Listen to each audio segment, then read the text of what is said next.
Hello, everybody, and welcome to today's Bright Talk webinar. My name is Jary Carter, and I'm going to be your presenter for today.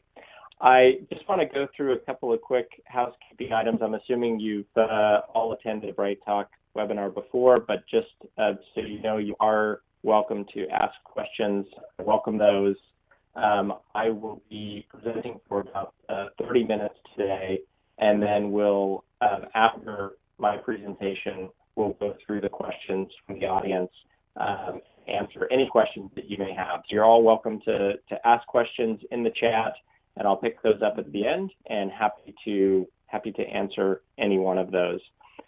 Just to introduce myself, my name is Jary Carter. I'm a co-founder and chief revenue officer at Oro Inc. Just to back up here, I've actually spent most of my career in sales and sales leadership roles. Probably my most relevant history is my last two. One was called where I was part of leading the Americas sales and channel organization. We grew that for a couple of years from about 6 to 35 folks, my sales and channel development. And then most recently, before starting Oro, I was with a company called Magento, which is a commerce software company. Very, very quickly, in 2010, grew from about 4 or 5 sales folks up to over 60 salespeople. So the topic of sales enablement is near and dear to my heart. It's something that we, Magento now, Oro, it's something that we've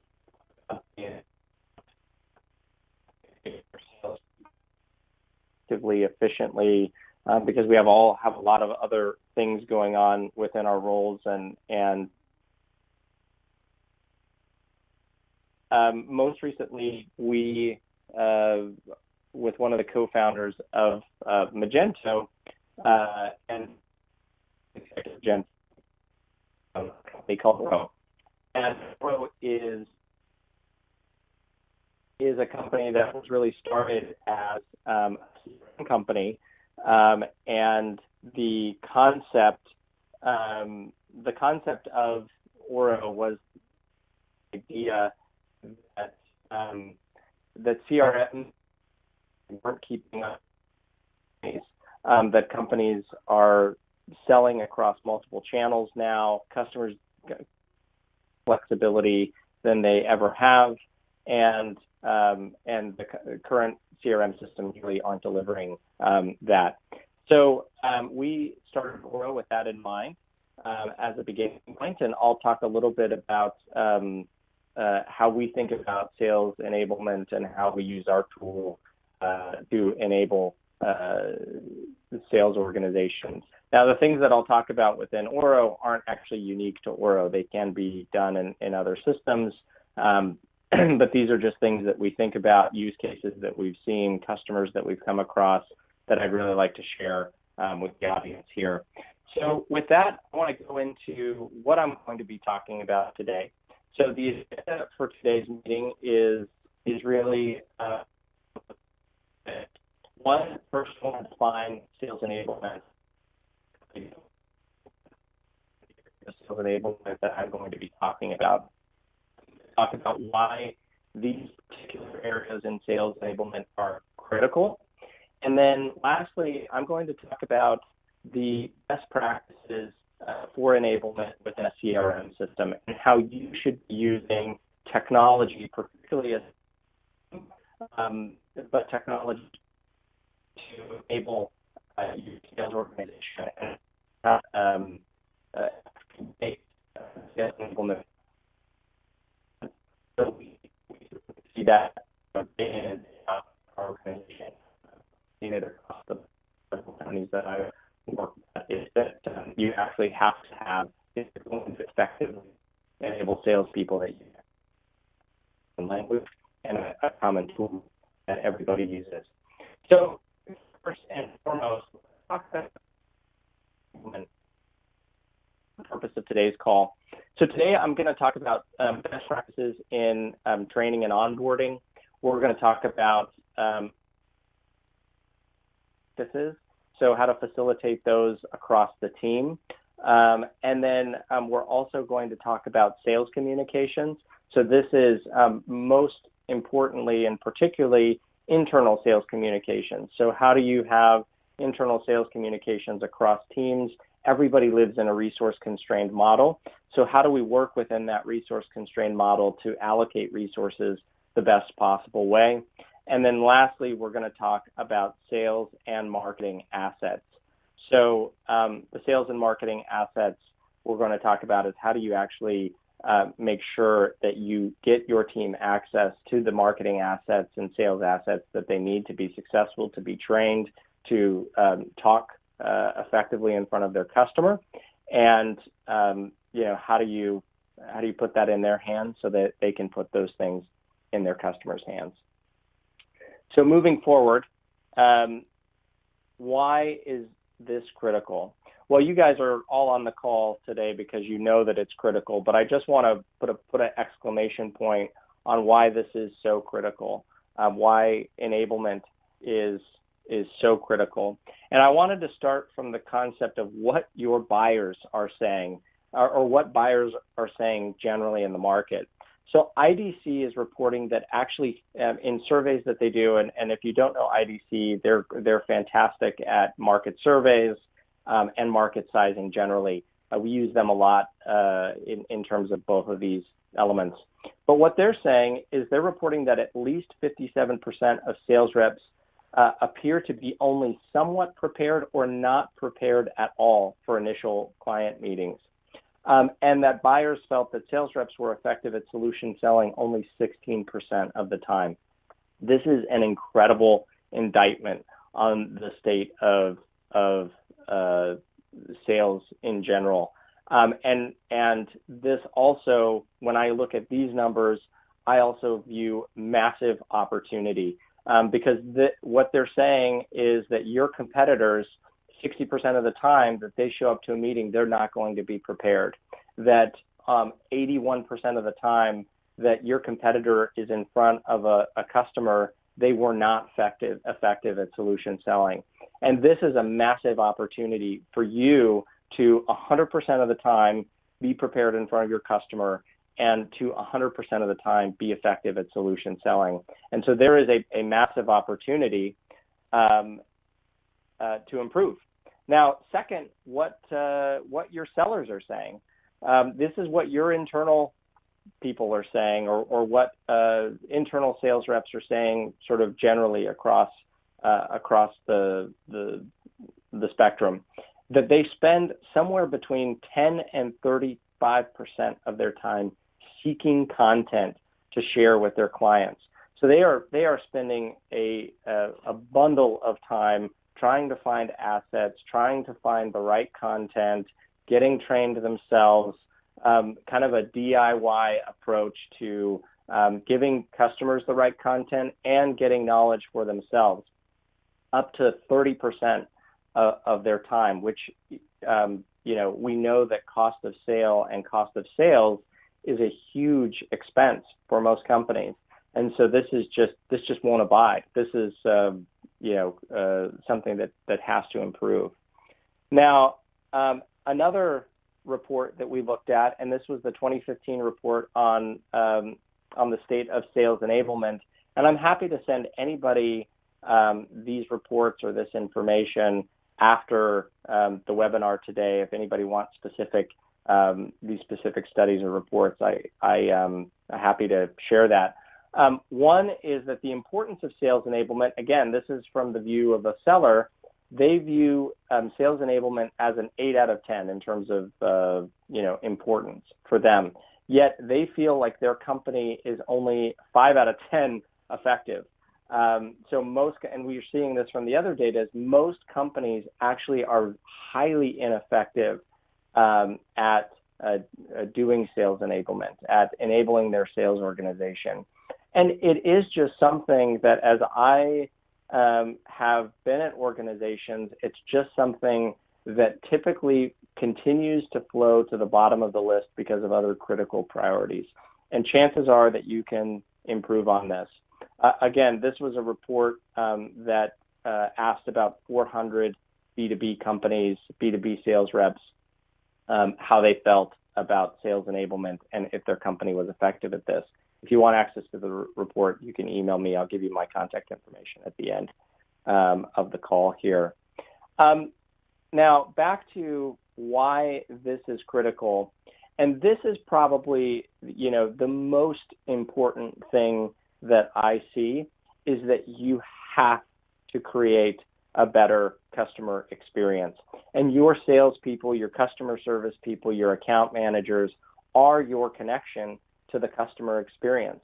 So creating a better customer experience is something that if you look at what all the analysts are talking about is really the only true source of competitive advantage going forward. Actually, brand loyalty is diminishing as something that brings people back to work with your company. Less than 30% of customers actually report being brand loyal anymore. So brand loyalty, and that number has continued to go down. Pricing won't work. Having low pricing is now a commodity. Your customers expect low pricing. Amazon and others are actually dropping the bar in terms of pricing expectations, pricing transparency. So low pricing isn't something that is now, a competitive differentiation in most businesses. There is an expectation that you will have competitive pricing, and we're seeing this even in large B2B enterprise companies that they're actually competing now because of pricing transparency. They're competing with even mid-market and lower-end players. Now, in addition, your customers have more opportunity to share than ever before, which makes customer experience all the more critical. So every customer now with the democratization of social media now has access to 500, 1,000, 2,000 people that if they have a bad experience with your company, they actually can just send out a tweet or a Facebook post. Because of this, a bad experience with your company can go much more viral than it could have maybe 5-10 years ago. And so all of this sort of culminates in the idea that the companies that are really winning are companies that are creating a better customer experience. You look at a company like Nordstrom in the retail space, how they have weathered the financial storms and juxtapose that to companies in the retail space that are going out of business, shutting down shop. If you look in the online space, companies like Warby Parker, companies like Bonobos, that are really just doing a great job at cultivating a better customer experience are the ones that are winning. And then even technology companies like Atlassian, companies like Zendesk that are really cultivating a better customer experience, a differentiated customer experience, are the ones that are winning in this sort of economy that we are finding ourselves in right now. Now, all of this is just to say that you have to create a better customer experience. It's actually, for companies that are, starting, for your competition that's coming up, this is the top priority for them. And so it has to be the top priority for you and for all of us as we actually, move forward and with this new competitive landscape that we all live in. So how do we do this? We all know that it's important. It's been defined. We know that creating a better customer experience is something that's critical. We know that your sales teams are craving to be enabled, that they're craving for training, for assets that they can share with their customers, for information. And so how do you effectively do this? Well, first and foremost, in enabling sales enablement, and this was my play on words, but in enabling sales enablement, you have to first look at sales process.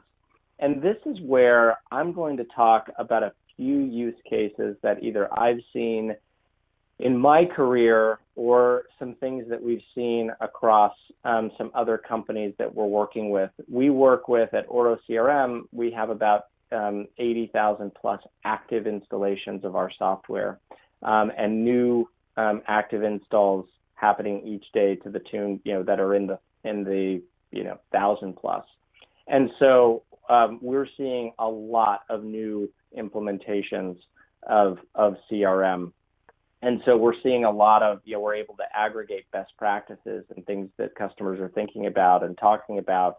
And so if we look at, first things first in this, I want to talk about the sales process and share a couple of things that we're seeing.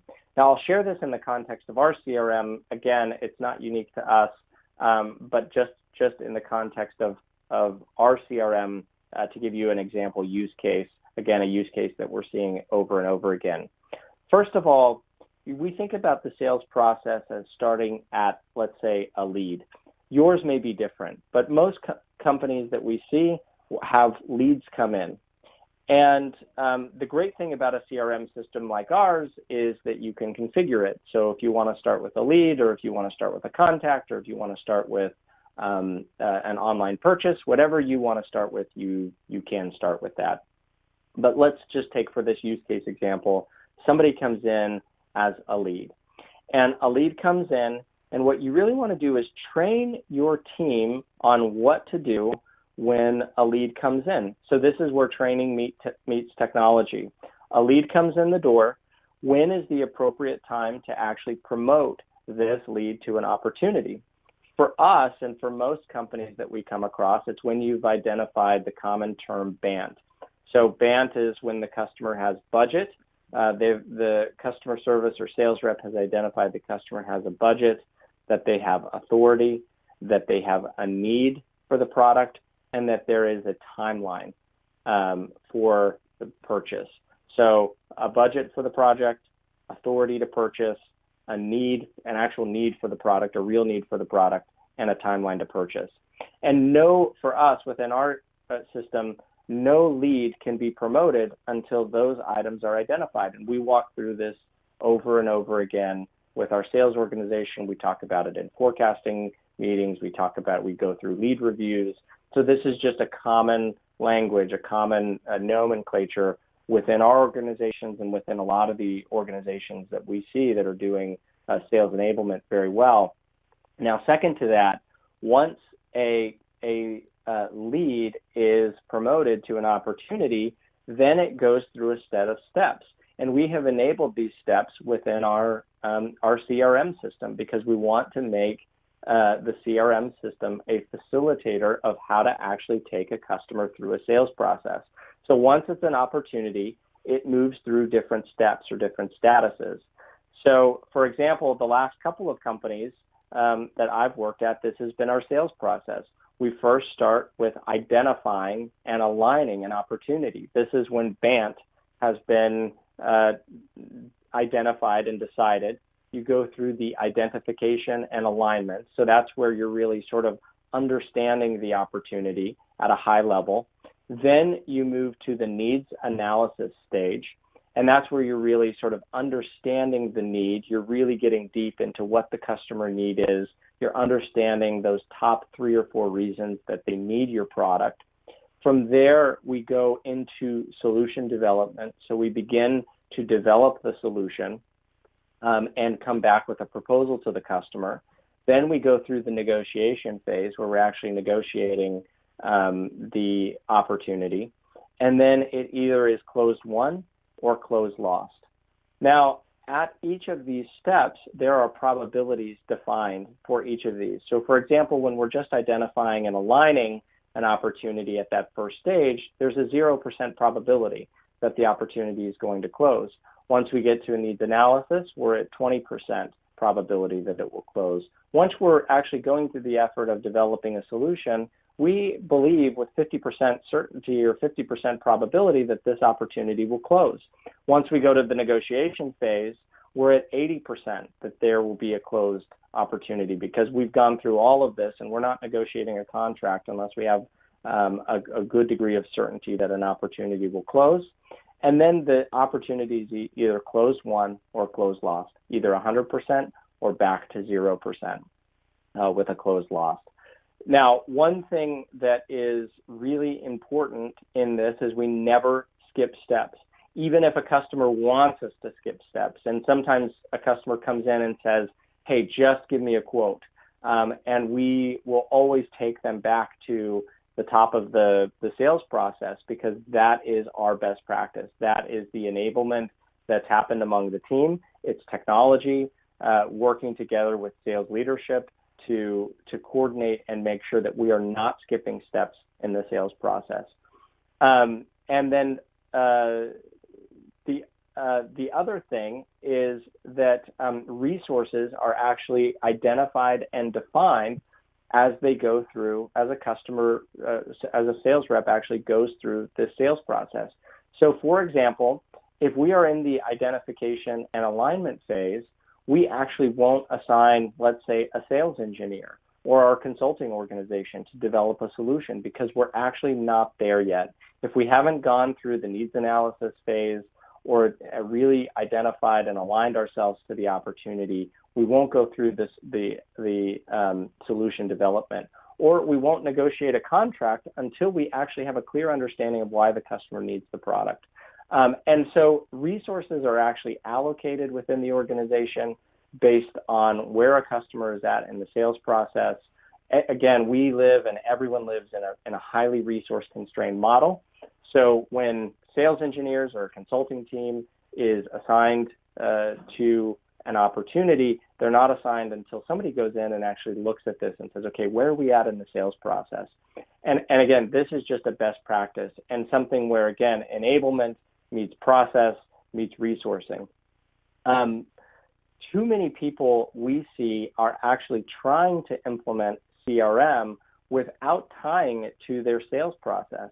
And in my opinion, this is why so many CRM projects in the market generally are failing, because people know, I want to implement a CRM system, but they're not actually tying it to the sales process that they have, and they're not enabling their teams to actually use the CRM system as a communication tool between organizations to allocate resources and to make sure that best practices are followed. So again, it goes back to best practices, sales process, and training of your sales organization. Now, part and parcel to that is the idea of forecasting. So again, the companies that we're seeing actually using the CRM system as a sales process tool and taking customers through that, let's say 0%, 20%, 50%, 80%, 100% sales process of customers going down the funnel in probabilities, are actually coming out with really beautiful forecasts that they can share with their leadership team, with their CEO, with their board, and they are starting to share these forecasts and communicating what they actually believe the state of the business will be in the next 3 months, 6 months, 12 months. And so this is a nice externality that is coming out of the sales process. And if you get the right CRM tool, forecasting should be easy, and forecasting should just come as part of what you're doing out of the box. And that certainly is the case for us. So we're seeing, if a company is really setting up and following a sales process, the ability to forecast is simple. Now, I want to go to a little bit more interesting use case than sales process and forecasting. I look at those two things as kind of table stakes.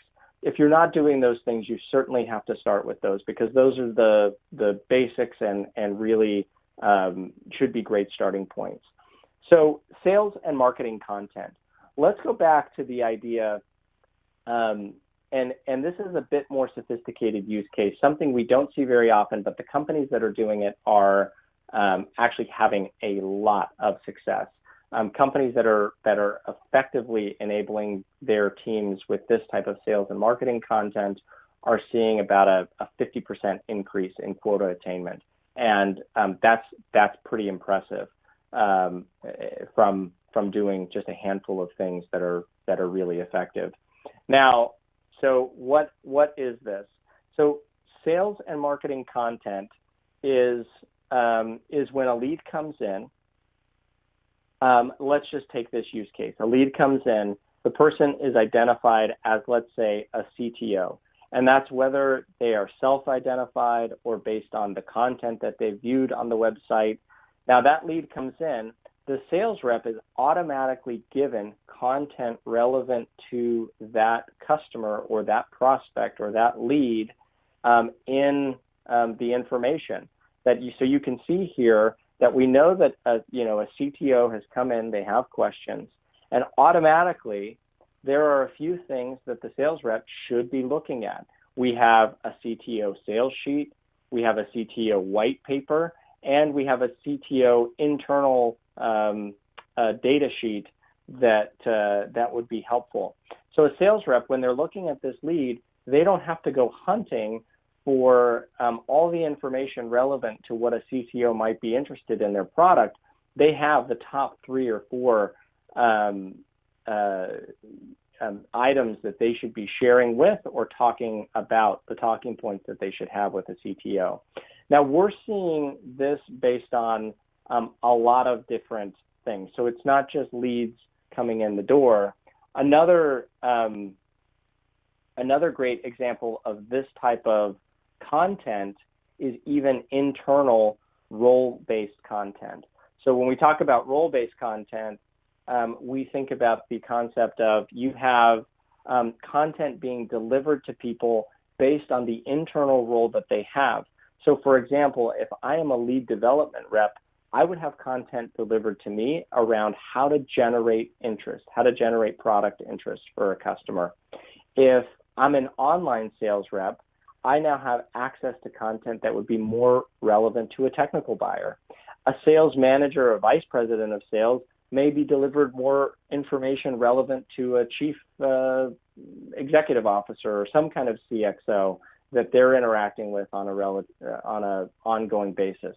Now, that doesn't mean that they can't see other content that you want to give them access to, but the primary information or the primary content that they would have access to would be content that would be valuable to their specific role. And you can within our system, I'll say that you could deliver content to people based on all kinds of information, based on campaigns that they're running, based on types of customers that they're targeting. The key is organizing content in a way that makes sense for your sales organization and in a way that allows them to digest information, the right content at the right time. And this has been one thing that when we have gotten right within our organization that our team has really appreciated. The sales organization appreciates the extra effort that the management team goes through to actually deliver the right content to the right team, because what it says is, I don't want you spending up to 35% of your time hunting for content or emailing the marketing organization asking for, do we have some white paper that's effective for a CTO that's actually automatically delivered within your CRM based on the lead that you've gotten. The content is delivered, and all of that is rule-based, pretty easy to set up and manage. And I'm happy to have a conversation with anybody that wants to talk about that in greater detail. Now, the last thing I want to talk about within this portion of enabling sales enablement is the customer experience. Now, again, going back to this, is the ultimately most important thing that you can do is create a better experience for your customers. You actually need to enable your team to know who your customers are. So whether this is new sales organization or a customer service or account management, this is the thing that will win and create a better customer experience for your team. And you want to give your team the tools to know their customer and then train them on what to look for. So for example, in this screenshot here, you see that we see lifetime sales value for a customer. We see previous purchases. We see maybe even for an e-commerce company what they've abandoned in their shopping cart. We can go further and see what you can see here, what website, where they're spending time on the website, and what that might say about their interests. And we're actually seeing customers that are taking all of this wealth of information and actually starting to categorize buyers. They're starting to tag customers based on types of customers they may be across a variety of different data sources. So website, previous purchases, where they're spending time on the website, what information they've requested, how they've requested information. Maybe it's come through phone or maybe it's come online. However that's happening, they're actually starting to turn those that information into customer personas and then train their sales organization on, now that you see this, now that you see these trends, here's the type of buyer you might be dealing with. And this is, again, critical to creating that customer experience that you want to. Now, lastly, I'll just say a word about Oro CRM. This, all the screenshots you've seen about the role-based content, about forecasting, about sales process, about serving up the right sales and marketing content is all available within Oro CRM. At the heart of our product, we really want companies to create a better customer experience. You know that's something that we talk about, is creating that better customer experience, creating a better sales experience for your team so that they can create a better customer experience. And if you feel like some of the things that you've seen here today, might be of interest to you, I'd be happy to have a conversation with any one of you that may have any questions. So here's my contact information. You can reach out to me on Twitter. You can reach out to me on email, jary@orocrm.com. It's pretty simple. And I'd be happy to answer any questions. So I'll be happy to take just a few minutes of audience questions. I was hoping to just answer a few questions before we dropped off. So I'll wait just a minute for any questions. And while I'm waiting, I'll answer just a few common questions that we've seen. So feel free to ask questions in the chat. But here are a couple of common ones that we come across. One is how much effort is it to create content based on roles? And that is actually something that just depends on the level of sophistication. So if you want to do it based on, website activity or what people are doing or leads that come in, that's one element. If you want to do it based on roles, having people having access to specific content based on their roles, you can do that as well. Normally, because of the flexibility of our product, we're not seeing that. I would say by and large, it's not a huge, effort. It's more, I would say, more of an effort on the sales and marketing side to actually make sure that you have the assets that you want to deliver to the sales organization, and make sure that you have a clear understanding of when this type of lead comes in, this is the type of content that we want to be delivering. So I would say this is probably an 80% business issue and a 20% technology issue. Another common question here is how are companies coordinating between marketing and sales for the best content? And I would say this is something that actually going through the process of saying, okay, what content do we deliver for what campaigns, or what content do we deliver to what roles, will actually really help you understand where the white space is within your marketing and sales content. Certainly when we've done this, and I can just speak from my own experience, when we've done this type of mapping, we've found that, okay, maybe we're really good on technology content, but we're really not great at speaking to marketers, and we need to do a better job of actually creating content for marketing organizations. Or maybe we're really good at top of the funnel, our top of the funnel sales messaging, but once we get down to the bottom of the funnel, when we're really trying to sort of drive into in-depth 2 to 3 key value propositions, we're not doing that effectively, and we need to create better content to do that. So I found that this exercise not only helps from a technology and, again, reduction of salespeople having to, run all over the organization trying to find content, but it actually helps sales and marketing leaders coordinate on, okay, where do we really need additional air cover and information? And then the last question here is, what are the best practices in forecasting and sales process training? So best practices in forecasting and sales process training, I would say, have been a couple of things. At every organization I've been at, we've invested in a quarterly sales meeting. Now, this is a great opportunity for particularly remote sales organizations to all get together in one room, hear what the company's doing from a product standpoint, hear what the company's doing from an overall sort of messaging and marketing standpoint, but also for the sales organization to actually enable each other. So you have different departments actually providing enablement, or you have a specific group that's assigned to do enablement training. And this is a great way for people to coalesce around best practices, to coalesce around, how do we best forecast, how do we best take people through the sales process.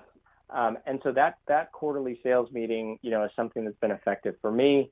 I would say, other companies I've seen have done that remotely. Other companies I've seen do kind of a monthly training or a biweekly training where people come and one person takes kind of that sales enablement function of actually training somebody. I've also seen companies that don't have a formal sales enablement role actually set this up where teams actually train each other. And so, every team is assigned, let's say on a monthly basis, to come up with, best practices training. And those are ran by the sales leadership team before, or by the leadership team generally before they're actually rolled out to the team. But actually each individual organization or each group within the sales organization actually is responsible for that. So again, those are some of the things that I've seen work. I would say, again, probably the most effective thing I've seen work is actually mapping enablement to technology and mapping the sales process to technology. Technology or sales reps are so technology enabled now. And companies that don't have, CRM systems are really falling behind in terms of internal communication because they just don't have a handle on their sales process. They don't have a handle on forecasting. They're really falling behind in terms of not just sort of their internal processes, but also customer experience. Because if you really are having to go to 5 different places to sort of connect with your customer or understand who your customer is, sales reps aren't going to do that. And so those are the sales reps, those sales reps that are showing up, basically unprepared for their sales meetings. They're the ones that don't actually take customers through a sales process, that aren't doing solution selling, that are struggling in these areas. So with that, I'm just at my time here. I want to thank everybody for joining, and I hope you have a wonderful day. Thanks for spending 40 minutes with me here.